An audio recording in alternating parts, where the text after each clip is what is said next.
ताज्या बातम्यांसाठी ABP माझाला subscribe करा आणि बेल आयकॉन प्रेस करा।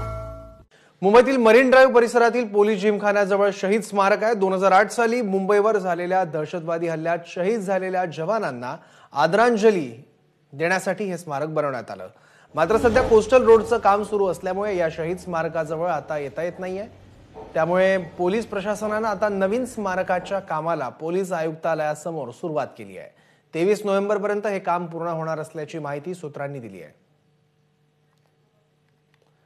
या स्मारकाचा आता आढावा घेतला आमचे प्रतिनिधी निलेश बुधावले यांनी। 2008 साली जो दहशतवादी हल्ला झाला होता त्या दहशतवादी हल्ल्यातील जवानांना श्रद्धांजली वाहण्यासाठी मरीन ड्राइव्ह परिसरातील पोलीस जिमखान्याजवळ एक स्मारक बनवण्यात आलं होतं।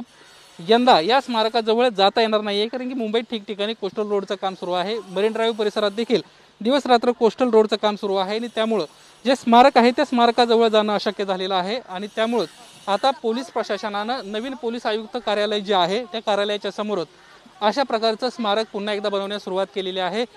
वरिष्ठ पोलिसांच्या माहितीनुसार याच ठिकाणी आता हे कायमस्वरूपी स्मारक असणार आहे। दरवर्षी या ठिकाणी मुख्यमंत्री असतील, उपमुख्यमंत्री असतील, राज्यपाल असतील असे राज्यभरातील प्रमुख व्यक्ती येत असतात, शहीदांना नमन करण्यासाठी येत असतात। यंदा मात्र या कोस्टल रोडच्या कामामुळे हे शक्य होणार नव्हतं आणि त्यासाठीच अशा पद्धतीनं एक नवीन स्मारक तयार करण्याचं या ठिकाणी काम सुरू असल्याचं आपल्याला पाहायला मिळतंय। सीपी कार्यालयाजवळ हे काम सुरू आहे। 23 तारखेपर्यंत हे काम पूर्ण होणं अपेक्षित आहे। तशा सूचना देखील या सर्व या ठिकाणी काम करणाऱ्या कर्मचाऱ्यांना, कामगारांना दिलेल्या आहेत। त्यामुळे जे कामगार आहेत हे दिवस रात्र या ठिकाणी मेहनत घेत आहेत। अगदी काही दिवस शिल्लक आहेत।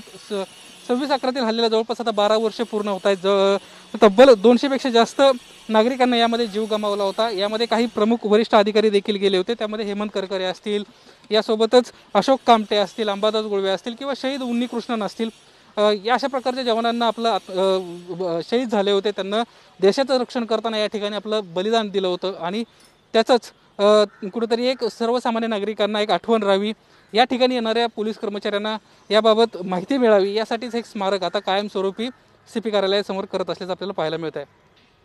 कॅमेरामॅन धर्मेंद्र पांडेसह निलेश बुधावले, एबीपी माझा, मुंबई।